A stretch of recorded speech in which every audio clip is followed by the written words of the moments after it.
Les 10 erreurs les plus fréquentes des débutants qui veulent investir dans l'immobilier. Hello à toi et bienvenue dans cette nouvelle vidéo. Je suis Julien Malengo, je suis ravi de te retrouver pour t'expliquer les 10 erreurs les plus fréquentes que je vois au quotidien lorsque certaines personnes posent des questions pour investir de la bonne manière en immobilier. Du coup, avant de te donner la liste des erreurs les plus fréquentes que font les débutants, je t'invite comme à chaque fois à t'abonner à cette chaîne et à me mettre le moins de commentaires, le moins de questions que tu peux avoir. Je me ferai un véritable plaisir de te répondre.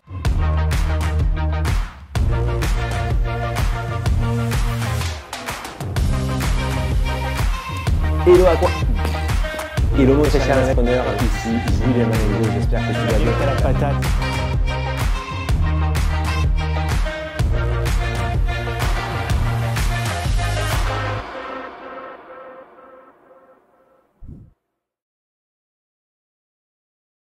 Du coup, l'erreur la plus fréquente qu'un débutant va faire est simplement d'acheter le mauvais bien. Ça, c'est quelque part dramatique. Pourquoi? Parce que si le premier investissement est raté et la principale cause de ratage, si je puis dire, c'est de partir sur un mauvais bien, un bien à problème. Et là, certains types de problèmes nous intéressent parce qu'on peut faire de bonnes affaires. Certains types de problèmes, on veut absolument les éviter.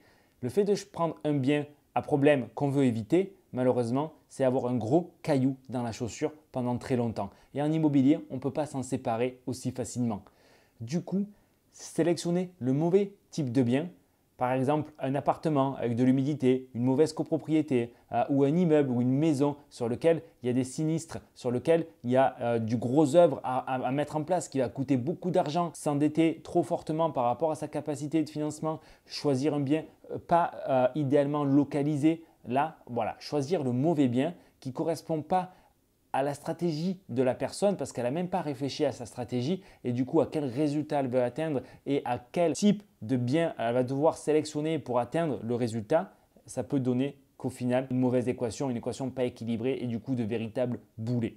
Donc du coup ça c'est l'erreur la principale que vont faire les débutants, acheter un bien immobilier qui ne correspond pas à leur objectif. Pourquoi? Parce que je te donne une analogie très simple. C'est comme acheter un bien immobilier, c'est comme acheter une voiture. Tu vas acheter dans le neuf, tu vas acheter dans l'occasion, tu vas acheter une voiture tout confort, tu vas acheter une voiture qui va vite, une voiture familiale, c'est toute option. Voilà, c'est exactement la même chose. Mais en immobilier, on ne le voit pas. Du coup, acheter le mauvais type de bien, la plus grosse erreur de tous les investisseurs qui ne vont pas se retrouver là où ils veulent réellement aller. La deuxième plus grosse erreur, c'est de choisir le mauvais régime fiscal, notamment le régime foncier. Et là, on a un amalgame en France. Dès qu'on parle d'immobilier locatif, on parle de foncier. Tout le monde fait cette erreur. Foncier, ça veut dire la location nue. Si tu fais ce type d'exploitation-là, tu vas te faire exploser par les impôts. Alors oui, c'est facile. Et oui, c'est ce qui est le plus démocratisé.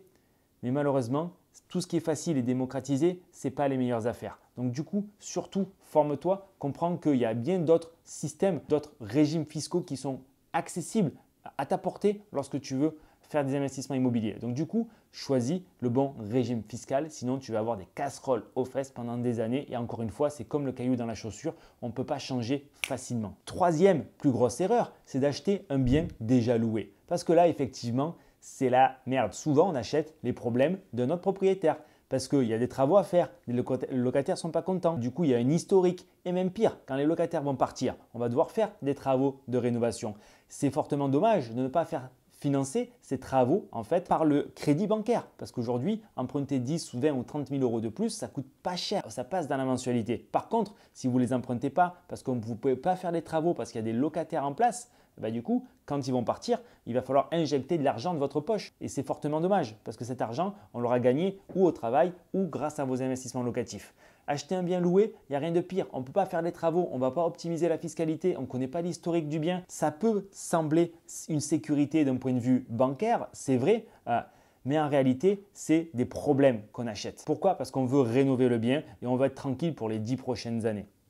Et on veut optimiser la fiscalité et mettre les locataires que vous allez choisir qui paieront un loyer que vous aurez défini. Parce que souvent, en plus, si vous achetez un bien qui est déjà loué, pour le peu que les locataires soient en place depuis très longtemps, ils sont en place depuis très longtemps sur des loyers très attractifs.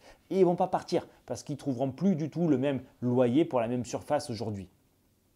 Du coup, vous êtes stuck avec ces locataires qui, en plus, bien souvent, sont des locataires sur des locations nues. Donc, on en revient au deuxième problème que ce n'est pas la bonne fiscalité. La quatrième plus grosse erreur, du coup, c'est de vouloir investir sur une durée très courte. Et ça, c'était à l'époque de mes parents. Effectivement, avant, les taux d'emprunt, ils faisaient 10%.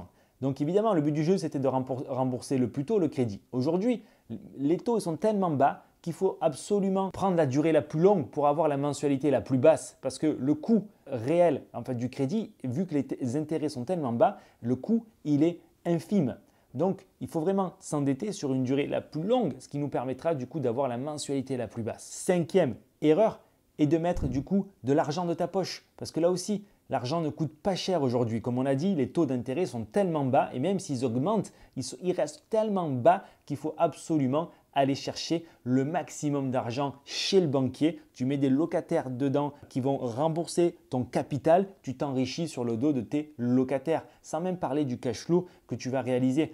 Si tu mets de l'apport, c'est de la destruction de valeur. Ne crois pas que si tu mets 10 000 € aujourd'hui, que tu les places dans ton investissement, dans 20 ans, tu ne vas pas récupérer 10 000 €. Il y aura eu une perte de valeur. Tu récupéreras beaucoup moins que ces 10 000 € là. Parce qu'en réalité, ton argent, tu aurais pu le placer ailleurs. Donc, garde-le ou place-le ailleurs et va emprunter de l'argent que tu ne possèdes pas et qui lui sera beaucoup mieux exploité. Et l'argent que tu possèdes, tu le gardes au chaud pour faire miroiter les banques et t'ouvrir d'autres portes. Surtout, garde autant que tu peux ton argent, ton apport, ton épargne de sécurité. Ça sera non seulement ta sécurité et surtout la clé qui t'ouvrira les autres portes et ça reste ce qu'il y a de plus rentable aujourd'hui d'un point de vue optimisation. Il faut que tu lèves le maximum de dettes. Donc surtout, ne mets pas tant que tu peux. Tant qu'on ne te force pas à mettre de l'apport, n'en mets pas. Sixième erreur est de ne pas profiter du différé.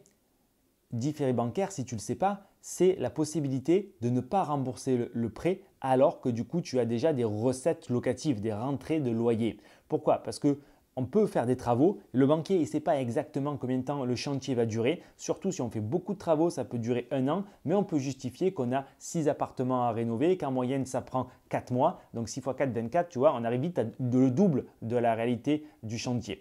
Ce qui veut dire que pendant 1 an, on encaisse un maximum d'argent. Et on peut même pousser à 2 ans de différé après avoir fini les travaux, 3 ans au total. Donc tu vois, là, de cette manière-là, si tu es capable d'encaisser des loyers et donc de ne pas rembourser le prêt, ce n'est pas 1 000 € de cash flow que tu vas recevoir, c'est 2 000 € de cash flow. Et là, du coup, si tu fais ça pendant 12 mois, t'imagines les sommes qui sont créées sur ton compte en banque? Ça, c'est la réalité. C'est la beauté de la chose et c'est accessible à ta portée. Donc, c'est vraiment dommage si tu ne négocies pas un différé. La 7e erreur n'est plus liée au financement, elle est liée aux travaux. Et si tu penses que tu peux économiser quelques euros en faisant les travaux par toi-même, c'est là aussi une grosse erreur. Pourquoi? Parce qu'on ne va pas pouvoir déduire fiscalement autant que si tu sous-traitais les travaux à des professionnels parce que tu pourras déduire uniquement le matériel. La main-d'œuvre, on ne pourra pas la déduire. Premièrement. Deuxièmement, ton temps, il est beaucoup mieux rentabilisé si tu vas faire autre chose pour aller créer d'autres sources de revenus, pour aller développer d'autres projets. Et enfin, parce que les travaux, tu n'es pas professionnel et donc du coup, ça sera dégueulasse. Et donc du coup, il vaut mieux mettre en place des professionnels que tu vas rémunérer et comme on l'a dit tout à l'heure, tu vas emprunter 10, 20, 30 000 € de plus. Ça a un impact infime sur ta mensualité. Mais par contre, toi, ça va dégager du temps et la qualité des travaux sera bien plus haute que si tu les fais toi-même. La 8e erreur est de mal estimer le montant des travaux. Et là, effectivement, si tu oublies des lignes, parce que l'artisan, il est humain. Il ne peut pas forcément penser à tout ce que tu as besoin. Il peut passer outre certains choix que toi, tu aurais aimé avoir pour donner plus de qualité à tes locataires, pour louer plus cher. Si du coup, tu passes à côté de ces éléments-là, tu vas devoir ajouter de l'argent de ta poche. Et encore une fois, c'est fortement dommage. Il vaut mieux emprunter beaucoup plus, ça coûte moins cher et l'argent, il est mieux sur ton compte, comme on l'a dit. Du coup, estime correctement les travaux. L'erreur qui suit, c'est de ne pas comparer les devis. Et pour ça, c'est la meilleure des techniques d'avoir plusieurs devis, de pouvoir les comparer ensemble, voir quelle est la solution technique proposée par un artisan, quelle est la solution technique proposée par un autre, quels sont les prix, quels sont les types de matériaux, voir ce qui manque dans un devis par rapport à l'autre. De cette manière-là, tu seras beaucoup plus exhaustif et tu feras les bons choix. Et enfin, la 10e erreur. Et celle-là, c'est la plus importante. Celle-là, c'est la plus dramatique, je dirais. C'est simplement de faire confiance. de faire confiance aux mauvaises personnes. Faire confiance à l'agent immobilier. L'agent immobilier, il a un intérêt. Il veut sa commission. Faire confiance au notaire. Pour le coup, il n'a pas d'intérêt. Lui, il sera payé dans tous les cas. Mais tu ne dois pas y faire confiance. Tu dois vérifier par A plus B tout ce qu'il te dit. Le comptable, c'est la même chose. C'est un professionnel.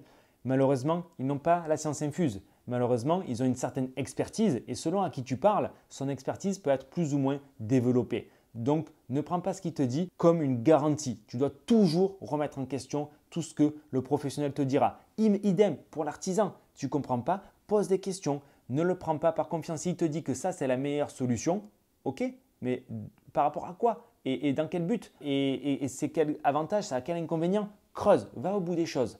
Ne prends pas ce qu'on te dit comme quelque chose de donné, quelque chose d'acquis. Il faut toujours le remettre en question. Peu importe le sujet, en fiscalité, en comptabilité, en financement.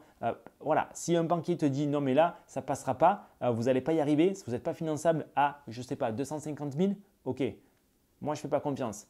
On va aller en voir d'autres, on va présenter des projets rentables et si c'est une bonne affaire, je trouverai toujours du financement. Donc attention, ne pas écouter les personnes qui n'ont pas eu les résultats en fait que vous voulez avoir, les personnes quelque part qui sont incentivés par rapport à la réponse qu'ils pourraient vous apporter, qui donc ne vont pas être objectifs.